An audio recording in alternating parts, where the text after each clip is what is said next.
I want to welcome you to Thrive in the Word. Today we're going to continue our study of the book of Revelations, the second chapter, and we're going to be in verse number 24. Now, Jesus is talking to the church at Thyatira, and Jesus has said some very, very strong things to the church at Thyatira. And he's telling them, or he's telling a segment of that church to repent. Now Jesus is turning and he's beginning to talk to those who have not been influenced by this woman Jezebel. And this is what it says, verse number 24. But I say to you, the rest who are in Thyatira. He's talking now to a very specific portion of the church in Thyatira. He said, I'm saying to the rest of you who are in Thyatira, who do not hold this teaching. And now again, what is the teaching? The teaching is of this woman who has a Jezebel spirit, and she's teaching that sexual immorality and giving access or accepting the things given to idols is okay. This woman is a very influential person in the church. She's leading in the church. She's teaching in the church. And Jesus says, I've got this one thing against her, or the church, in that you have tolerated her teachings. You have tolerated and not sent her away. Now, again, back to the scriptures. Who do not hold to this teaching, who have not known the deep things of Satan, as they call them. I place no other burden on you. Now notice what Jesus is saying. He's saying these things that this woman is teaching, these things are the deep things of Satan. The deep things of Satan.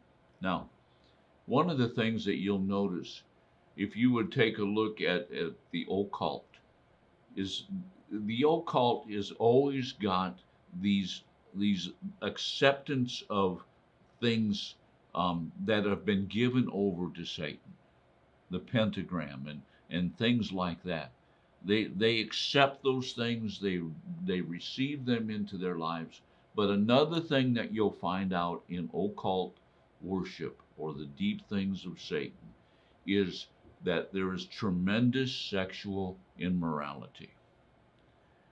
You see, Satanism, and that's what Jesus is dealing with here. Satanism is something that's very, very immoral. And let me just say this.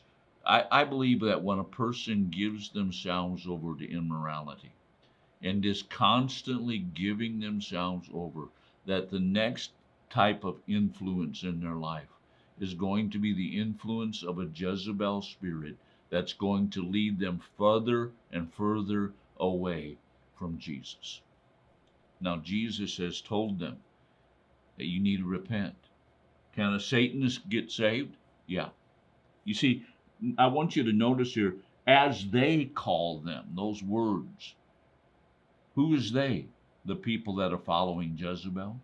What are they calling their acts? They're calling their acts the acts of Satan, or the deep things of Satan. She has led them away so far. She's led them into Satanism. Do you understand? And so Jesus is saying to them, repent. You can come back. And then he says this at the end of verse number 24, I place no further burden on you. In other words, for those of you who have not given in to this teaching, there's no more burden. I'm not going to place another burden on you. I'm not going to give you something else that you need to carry or need to do. And then we move to verse number 25. And it says, nevertheless, what you have, hold fast until I come. What you have. In other words, you have this resolve. You have this teaching. You have these deeds. You have your faith. you have your love, you have your service, the things that are mentioned in verse number 19. You have all of those things. Hang on to them. Don't let anyone steal those things away from you. When Jesus says hold fast, he's not just talking about a nice grip. He's talking about a death grip. He's talking about something that you will hang on to, something so strong that you believe that your life depends upon it. And you know what the reality is this? The spiritual life of this church depended on them hanging on to the things that they have. The deeds, the love, the service, the faith, the perseverance, those 5 things. Hold on to them. Grab a hold of them and hang on with all of your might. Do you understand how Jesus is so for? He wants to bless this church. He wants to see this church survive. But he's saying to this remnant, to this group of people who are not being influenced by this woman with a Jezebel spirit, that he's saying to them, hang on. Don't allow her to steal those things away from you. And then in verse number 26, he says, he who overcomes. In other words, you're in a fight. You're in a battle. But he says, now I've got something for you.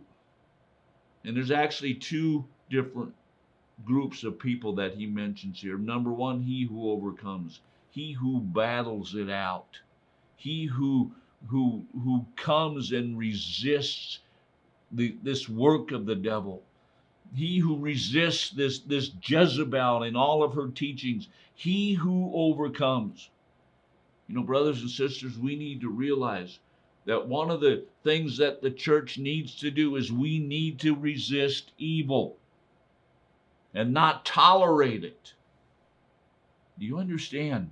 Do you see what Jesus is saying to the church at Thyatira? He's saying, some of you have been tolerating this woman.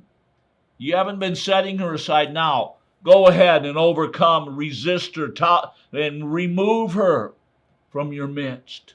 Resist. Overcome. To him who overcomes, and in the second group, and he who keeps my deeds. In other words, to this person who's obedient to what I've asked them to do, I've got a promise for you. Let me ask you, are you resisting the evil that's trying to take over? And are you obedient to what Jesus wants to do? Let me tell you something. His promise that we're going to look at tomorrow is very, very lavish.